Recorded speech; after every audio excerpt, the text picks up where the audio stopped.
우리 역사를 사랑하시는 대한민국 국민 여러분들 안녕하십니까? 설민석입니다. 이번에는 안시성이라는 영화를 통해서 여러분들을 찾아뵙게 됐습니다. 안시성은 645년 수십만의 당의 군대를 맞서서 고구려를 지켜낸 안시성 주민들의 기적적인 승리를 담은 작품인데요. 자, 그 당시의 전투가 어떻게 전개됐는지 지금부터 살펴보도록 하겠습니다. 영화 안시성의 무대가 되는 시대는 7세기입니다. 한반도가 삼국으로 갈라져서 각축전을 벌이고 있었는데요. 이 고구려의 상황이 어땠는지 한번 살펴보겠어요. 당시 고구려는 예전의 위용을 과시하던 그 고구려가 아니었습니다. 남쪽으로는 신라에게 한강을 빼앗기고 서쪽으로는 당나라에게 압박을 받아서 이 몸살을 앓고 있었어요. 그리고 안으로는 왕권이 약화되어서 쿠데타가 일어납니다. 연개소문이라는 막강한 권력자가 나라를 좌지우지했던 내후 외환의 시기였습니다. 그 이후에 연개소문은 행정과 군사권을 총괄하는 대망리지라는 관직을 만들고 스스로 그 자리에 올라서게 됩니다. 그러면 당시 당나라의 입장은 어땠을까요? 당나라 태종 이세민도 쿠데타를 통해서 형제를 죽이고 황위를 차지한 사람이었습니다. 정권의 정당성을 부여하고 안으로는 내부적 단결을 꾀하기 위해서 밖의 주변 국가들을 공격해서 영토를 넓혀가고 있었는데요. 자, 근데 그 와중에 반드시 중국 입장에선 꺾어야 할 나라가 있었으니 바로 고구려였습니다. 이 고구려는요, 혼란하다고는 하지만 그래도 아직까지는 동부가 최고의 강자입니다. 여기 있는 당나라로서는 반드시 넘어야 될 산이었던 것이죠. 근데 이 전쟁이라는 게 이 하고 싶다고 하는 겁니까? 명분이 있어야 되지 않습니까? 그래서 당나라가 그 전쟁의 명분을 싹 찾고 있었는데 그때 이제 이런 소식이 들려와요. 고구려의 연개소문이 고구려의 왕을 죽이고 정권을 잡았다는 소식이 들려옵니다. 근데 이 연개소문이 죽인 고구려의 영유왕은 친중국적 성향을 지닌 인물이었거든요. 옳거니 때는 이때다. 때 고구려를 용서치 않으리라 그러면서 이세민은 대군을 이끌고 고구려로 쳐들어가게 됩니다. 당태종 이세민이 이끄는 당나라 군대는요, 파죽지세로 밀고 들어갑니다. 자, 요동 지역에 있었던 고구려의 계모성, 비사성, 요동성 그리고 백암성까지 모두 한 방에 격파하면서 결국 안시성 앞에 다다르게 되는데요.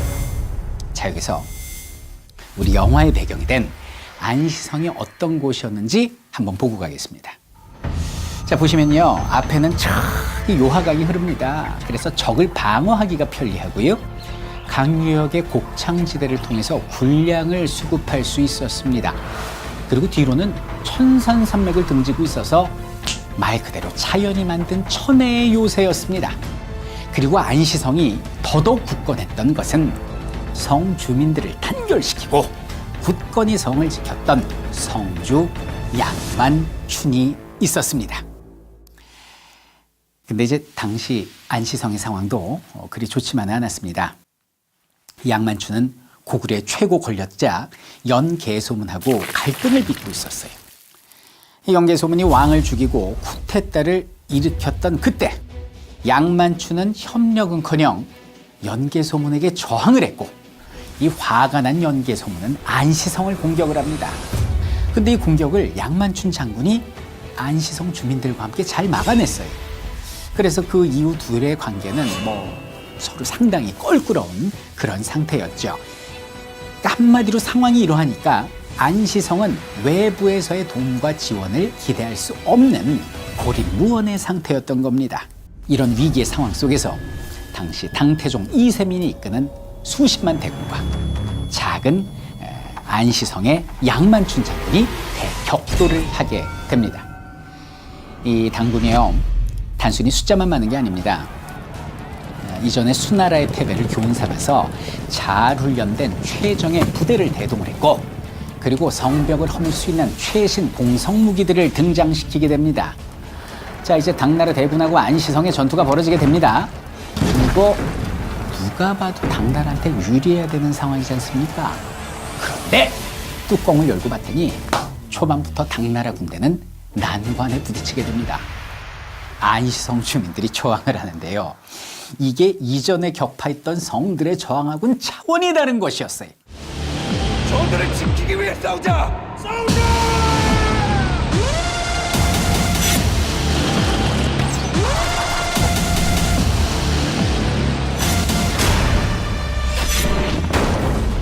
자, 그러면 이 안시성 주민들이 당군에 맞서서 잘 싸울 수 있었던 비결은 무엇이었을까요?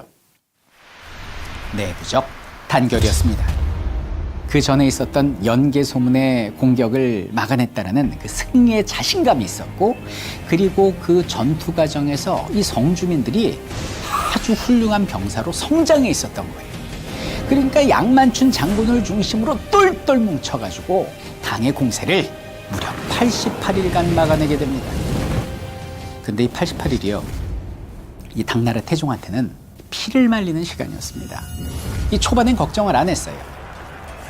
여기는 이 고구려의 성들 한 방에 무너뜨린다, 이런 생각을 했는데 이 안시성이 눈앞에서 꿈쩍도 하지 않으니까 이거 진퇴양난의 설상가상이 돼버린 겁니다. 마음이 조급해진 당나라 태종은 눈앞에 있는 안시성을 반드시 넘어가야만 한다라는 생각에 그 누구도 상상하지 못한 황당한 작전을 세우게 되는데요. 안시성보다 더 높은 토산을 쌓자는 겁니다. 자, 그런데 이 운명의 여신은 당나라를 버린 것일까요? 공들여 쌓던 토산이 오 그러면서 무너지면서 그냥 안시성 성벽 쪽으로 그냥 푹 하고 이게 꺼져버린 거예요. 근데 그때를 놓치지 않고 번개처럼 안시성 정예부대가 토산의 정상을 순식간에 점령을 해버립니다. 무너진 토산마저 험하게 빼앗긴 당태종은 마침내 좌절하게 됩니다. 이미 요동반도는요, 이 겨울을 알리는 차가운 바람이 불기 시작했고 88일에 걸친 긴 시간 동안 굴량한 바닥을 보이고 있었기 때문입니다. 더군다나 아직 함락시키지 못한 고구려의 신성이 있고 건한성이 있고 이거 다 부담이거든요. 안시성 앞에서 결국 후퇴할 수밖에 없었던 당태종은 요동반도의 추위에 쫓기듯 찢기듯 떠나게 됩니다. 이 당태종이 패배가 얼마나 쓰라렸는지 결국 전쟁에서 얻은 병으로 본국에 가서 죽게 되는데요. 그때 남긴 유언이 다시는 고구려와 전쟁하지 말라라는 것이었습니다. 여러분들, 우리 역사 속에서는요, 국가의 운명을 가르는 몇 차례의 결정적인 전투가 있었습니다. 400년 전 임진을 한 당시 일본의 침략을 물리친 이순신의 명량의 전, 1400년 전에는 중국의 한반도 침략을 막은 양만춘의 안시성 전투가 있었습니다. 그러나 역사는 승자의 기록이라고 했나요? 당나라는 자신들에게 치욕적인 안시성 전투에 대해서 자세히 기록하지 않았고, 고구려를 멸망시킨 신라 역시 안시성 성주가 싸웠다는 정도만 기록하고 양만춘의 이름은 지워버렸습니다. 그리고 1000년의 시간이 흘러요. 때는 조선시대, 당시 병자호란으로 굉장히 백성들이 수치스러워하고 있던 그 시절에 안시성 성주의 이름이 양만춘이라는 것이 우리 역사 속에 최초로 기록되게 됩니다. 작은 성으로 동아시아 최강국을 격퇴한 승리의 이야기는 조선의 백성들에게 중국에 굴하지 않는 용기를 주게 되었죠. 그리고 2018년 대한민국, 역사에서 지워졌던, 그리고 우리가 잊었었던 그날의 그 순간이 스크린을 통해 다시 한번 부활하려 합니다. 위대한 승리의 역사와 영웅 양만춘의 무용담은 오늘날 대한민국의 국민들에게 어떤 의미로 다가올까요? 영화 안시성을 통해서 그들이 준 큰 울림을 함께 느껴보는 그런 시간이 되었으면 좋겠습니다. 안시성을 주지 않는다.